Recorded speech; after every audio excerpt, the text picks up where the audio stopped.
Hitler estava morto, mas o regime que ele comandava ainda existia oficialmente.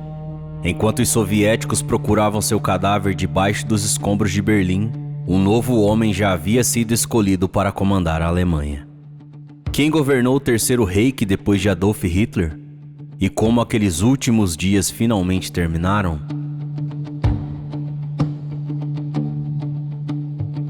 No início de maio de 1945, soldados soviéticos entraram no coração do regime nazista. A chancelaria estava destruída, o bunker estava sendo abandonado, Joseph Goebbels estava morto, Martin Bormann havia desaparecido e o homem mais procurado da Europa já não estava em lugar nenhum.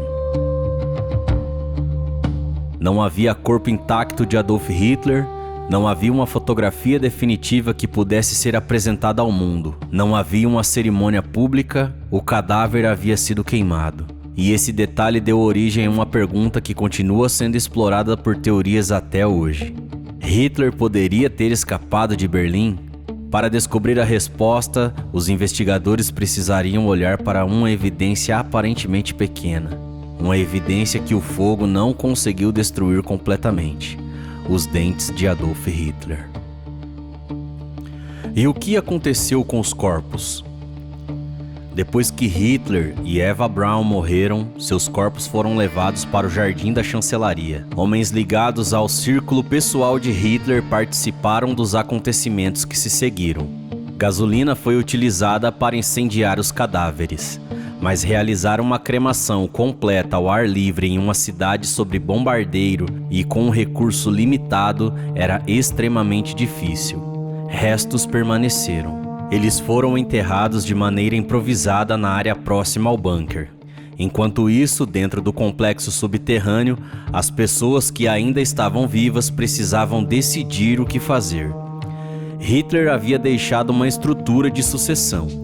Joseph Goebbels agora deveria ocupar o cargo de chanceler e Karl Dönitz havia sido escolhido presidente. Mas Goebbels não tinha intenção de abandonar Berlim. Sua esposa Magda Goebbels também estava no bunker. Com eles estavam 6 filhos. Em 1º de maio, as crianças foram mortas. A documentação histórica sustenta que os pais participaram da decisão que levou às mortes. Pouco depois, Joseph e Magda também morreram por suicídio.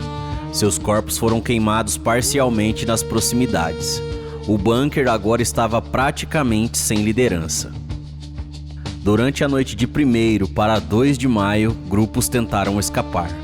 Soldados, funcionários e integrantes do regime abandonaram o complexo e tentaram atravessar uma cidade dominada pelo combate. Alguns foram mortos. Outros foram capturados. Alguns conseguiram chegar mais longe. Martin Bormann estava entre os que tentaram escapar. Durante décadas, seu destino permaneceu cercado por rumores, mas restos encontrados em Berlim, muitos anos depois e posteriormente identificados, encerraria grande parte das especulações sobre ele. Na manhã de 2 de maio, a resistência organizada em Berlim finalmente chegou ao fim. A capital alemã caiu diante das forças soviéticas. O bunker, que durante meses havia servido como centro de comando, estava agora nas mãos do inimigo. O Terceiro Reich havia perdido sua capital, mas os soviéticos queriam algo mais. Stalin queria Hitler vivo ou morto. Equipes começaram a examinar a região da chancelaria. Havia incontáveis cadáveres, havia escombros, crateras, objetos destruídos, documentos, restos queimados. Localizar Hitler naquele cenário seria extremamente difícil. A resposta começaria a surgir através de evidências recuperadas na área e das pessoas que conheciam um detalhe muito particular do ditador: seu tratamento odontológico. O Arquivo Nacional Americano registra que evidências dentárias já estavam no centro das discussões aliadas sobre a identificação dos restos encontrados pelos soviéticos em 1945. Era ali que a investigação mudaria de direção.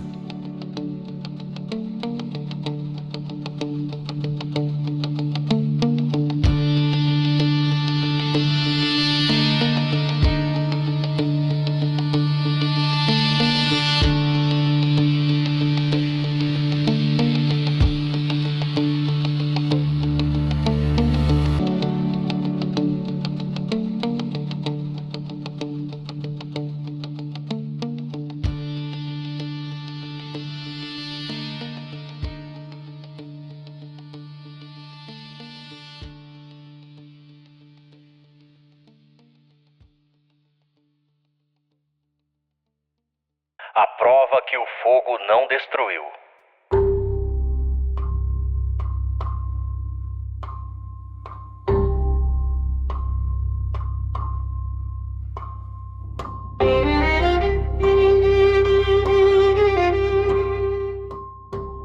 Reconhecer visualmente um cadáver intensamente queimado é extremamente difícil, mas Adolf Hitler possuía um histórico odontológico complexo, pontes, coroas, próteses, tratamentos específicos. O conjunto criava características capazes de auxiliar uma identificação. Os soviéticos localizaram pessoas relacionadas ao dentista de Hitler, Hugo Blaski. Entre elas estavam Kate Heusermann, assistente do consultório, e Fritz Hetman, técnica responsável por trabalhos protéticos. Eles conheciam características dos tratamentos realizados em Hitler. A identificação odontológica tornou-se uma das peças mais importantes na reconstrução de sua morte. Esse ponto é fundamental porque muitas teorias modernas partem de uma ideia equivocada. Elas afirmam que não houve corpo e, portanto, não existe evidências físicas. Isso não corresponde ao conjunto histórico disponível. O que não existiu foi um cadáver preservado e apresentado publicamente como ocorreu com outros líderes mortos. Restos foram encontrados e estruturas odontológicas forneceram informações importantes para a identificação. Outra parte da evidência veio de testemunhas.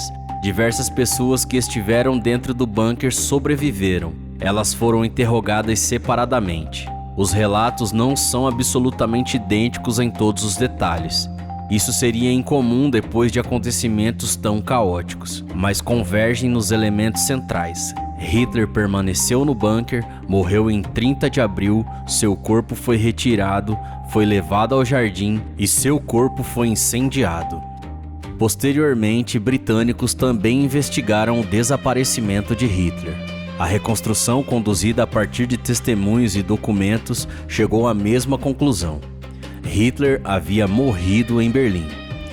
O Arquivo Nacional Americano preserva documentação sobre a busca e observa que a questão da morte de Hitler foi investigada extensamente no pós-guerra. Evidências dentárias estavam entre os elementos utilizados para avaliar os restos atribuídos a ele. Então surge uma pergunta: se as evidências apontavam para a morte de Hitler, por que tantas pessoas passaram a acreditar que ele havia escapado? Parte da resposta estava em Moscou, porque os soviéticos sabiam mais do que estavam dispostos a revelar. E Joseph Stalin ajudaria a transformar aquela falta de transparência em combustível para uma conspiração.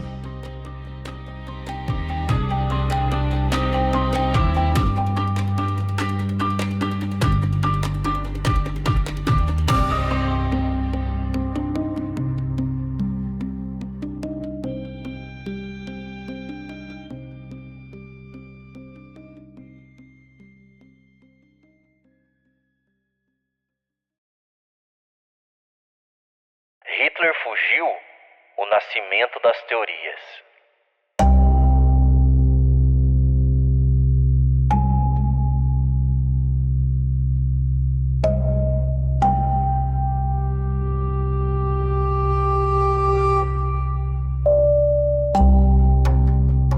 Pouco depois da guerra, começaram a circular rumores de que Hitler poderia estar vivo.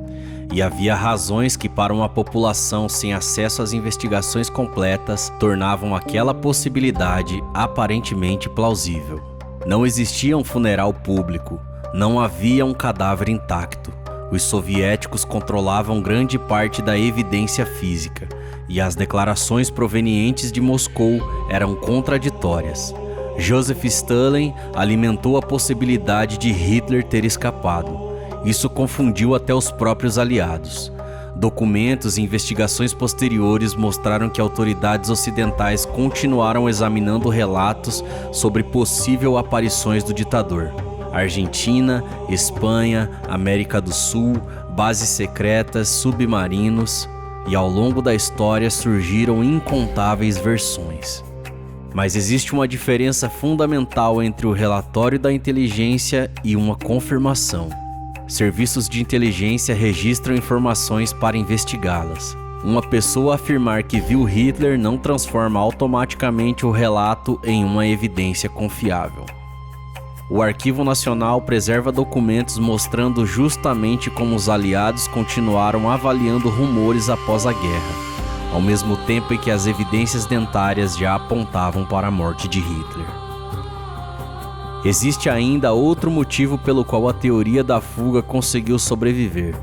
Nazistas realmente fugiram da Europa, isso é fato. Adolf Eichmann conseguiu chegar à Argentina. Joseph Mengele também viveu na América do Sul.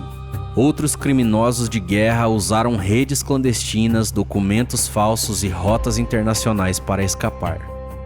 Portanto, alguém ouvia a história de que Hitler também teria fugido para a Argentina. Ela não parecia totalmente impossível. O problema estava nas evidências. Para outros fugitivos existem documentos, testemunhos, fotografias, trajetórias e registros que demonstram suas vidas depois da guerra. Para Hitler, esse conjunto não existe. Nenhuma evidência confiável demonstra que ele deixou Berlim depois de 30 de abril de 1945.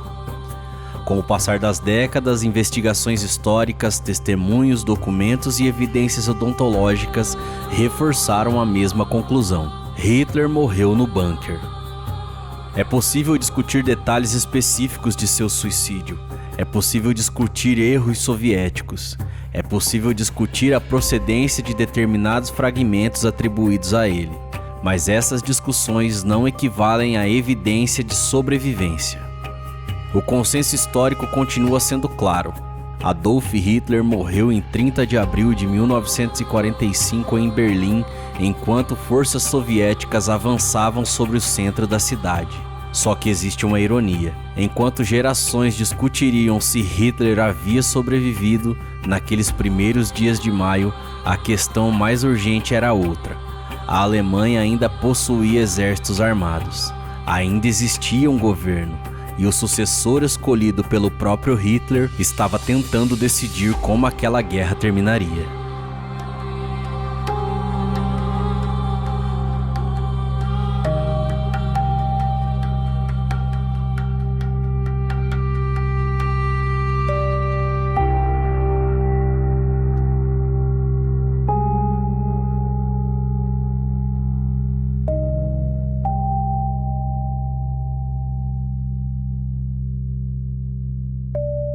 O homem que governou depois de Hitler.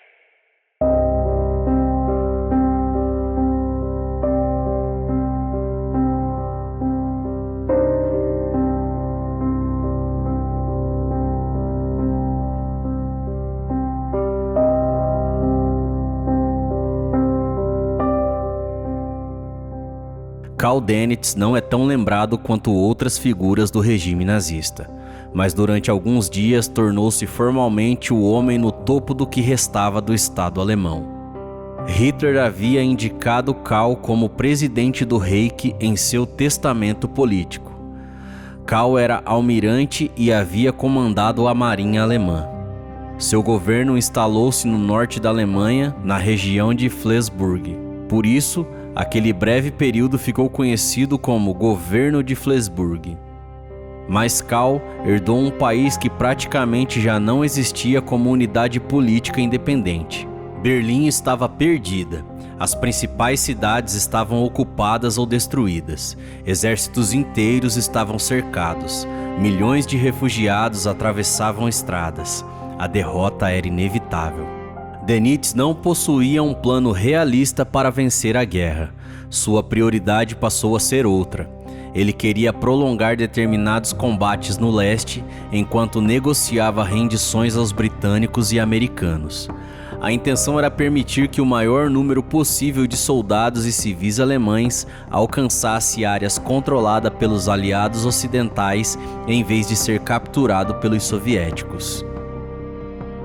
Mas Eisenhower e a liderança aliada não aceitariam uma rendição seletiva que permitisse os alemães continuar combatendo apenas a União Soviética.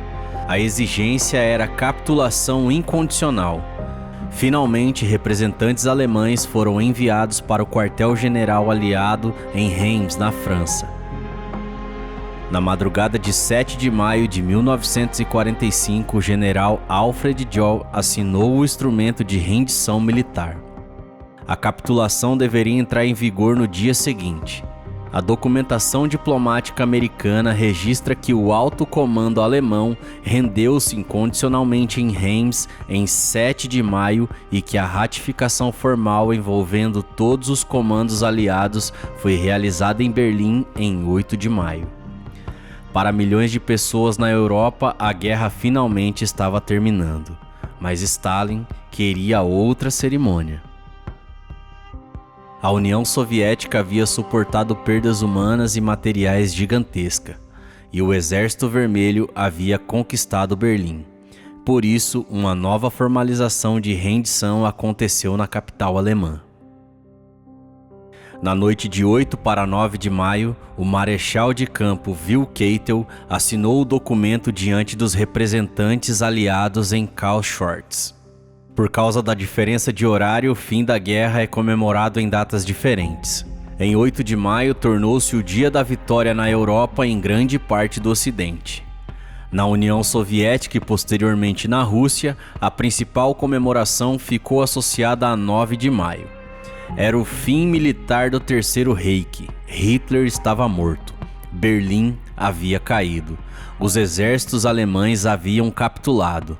Mas ainda faltava uma coisa: descobrir o que fazer com os homens que haviam ajudado a construir aquela máquina.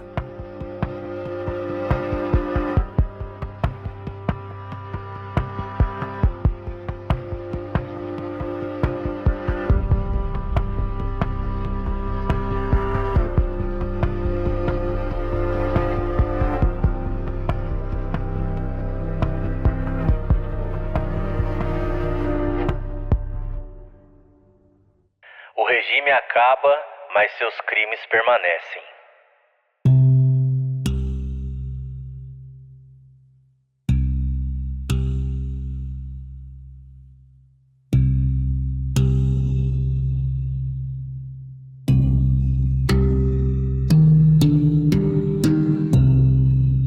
A derrota da Alemanha não apagou o que havia acontecido.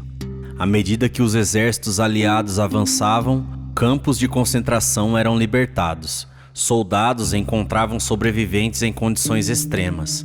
Pilhas de cadáveres, barracões, câmaras de gás, fornos crematórios, depósitos de objetos pessoais, documentos. A dimensão dos crimes do regime tornou-se impossível de esconder. Algumas das principais figuras nazistas já estavam mortas. Hitler havia morrido em 30 de abril. Joseph Goebbels morreu em 1º de maio. Himmler tentou escapar utilizando identidade falsa, acabou capturado por forças britânicas e morreu por suicídio em maio de 1945. Hermann Göring foi capturado. Outros dirigentes também foram presos. Em 23 de maio, os aliados encerraram o governo de Flensburger e prenderam seus principais integrantes. O Terceiro Reich havia deixado de existir. Mas começava outra fase, a responsabilização. Em novembro de 1945, iniciou-se o Tribunal Militar Internacional de Nuremberg. A cidade possuía um significado simbólico. Durante anos de regime, Nuremberg havia sido palco de grandes congressos nazistas. Agora, figuras importantes daquele sistema estariam no banco dos réus.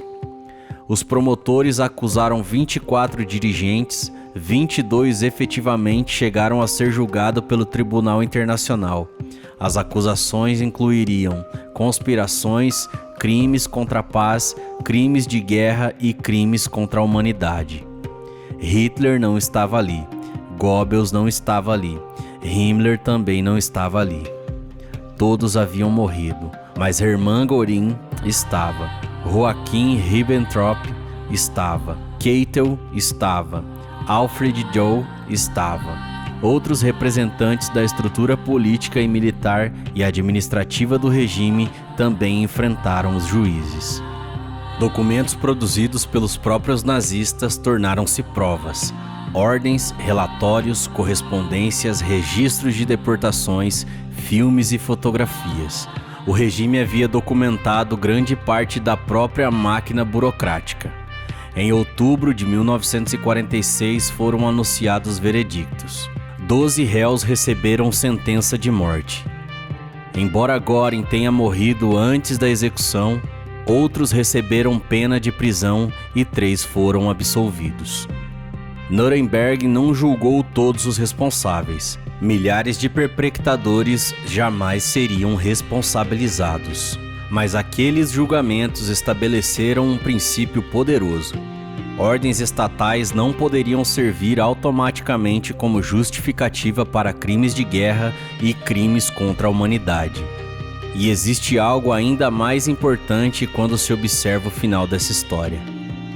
A derrota do regime nazista não aconteceu simplesmente porque Adolf Hitler morreu. Na realidade, Hitler morreu porque seu regime já estava militarmente destruído. Seu suicídio foi uma consequência do colapso, e não a causa. O nazismo como ideologia também não desapareceu magicamente em 1945. O que terminou foi o Estado nazista alemão e a sua capacidade de governar e conduzir aquela guerra.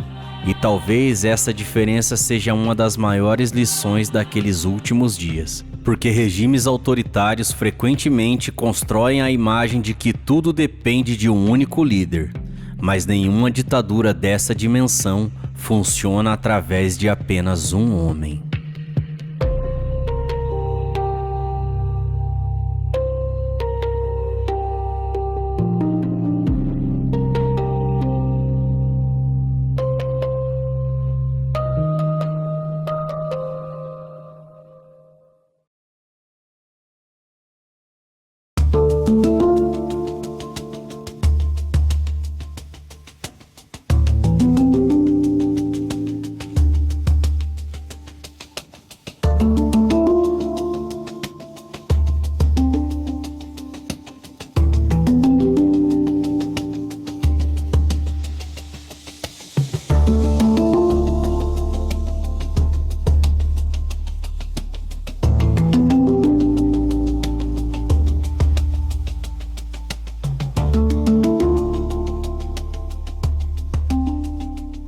Existe algo profundamente simbólico na maneira como Adolf Hitler terminou seus dias. Durante anos, a propaganda nazista construiu ao redor dele uma imagem monumental. Multidões, desfiles, bandeiras, arquitetura gigantesca, discursos transmitidos para milhões de pessoas. A promessa de um império destinado a durar gerações. No fim, quase tudo havia desaparecido. Não havia multidões, não havia grandes cerimônias, não havia exércitos vitoriosos. Restava um bunker de concreto debaixo de uma cidade destruída. Um pequeno grupo de seguidores, mapas de guerra perdida e soldados soviéticos se aproximando. Mas existe um perigo em contar essa história apenas como a queda de Hitler, porque isso pode criar a impressão de que todo o regime nazista dependia exclusivamente dele. Não dependia. Hitler foi o central. Suas ideias, decisões e lideranças foram decisivas. Mas transformar preconceito em política de Estado exigiu instituições. Perseguir milhões de pessoas exigiu funcionários. Organizar deportações exigiu burocracia. Manter campos exigiu guardas. Conduzir uma guerra de conquista exigiu militares. Difundir propaganda exigiu comunicadores. E assassinar milhões exigiu perpetradores, colaboradores e estruturas inteiras. Também existiram pessoas que resistiram, pessoas que esconderam perseguidos, que falsificaram documentos, que recusaram ordens, que denunciaram crimes. Algumas sobreviveram, outras morreram fazendo isso. Por essa razão, talvez a verdadeira importância dos últimos dias de Hitler não esteja apenas na pergunta sobre como um ditador morreu. Está sobre como ele conseguiu chegar tão longe antes disso. O terceiro rei que prometia durar 1000 anos. durou pouco mais de 12 desde a chegada de Hitler ao poder em 1933. Mas nesse período relativamente curto, provocou uma guerra devastadora e esteve no centro de um sistema de perseguição e assassinato em massa que deixou marcas permanentes na história. Hitler morreu em 30 de abril de 1945, a Alemanha nazista capitulou dias depois, mas estudar aquela história continua necessário. Não para transformar Hitler em um personagem místico, não para romantizar o bunker, e muito menos para transformar teorias sem evidências em fatos, mas para compreender como propaganda, autoritarismo, desumanização e concentração de poder podem destruir instituições e transformar sociedades. Porque talvez a pergunta mais importante não seja como Hitler morreu, talvez seja como uma sociedade chega ao ponto de entregar tanto poder a um homem e uma ideologia, e quais sinais precisam ser reconhecidos para que uma história como essa nunca mais volte a se repetir?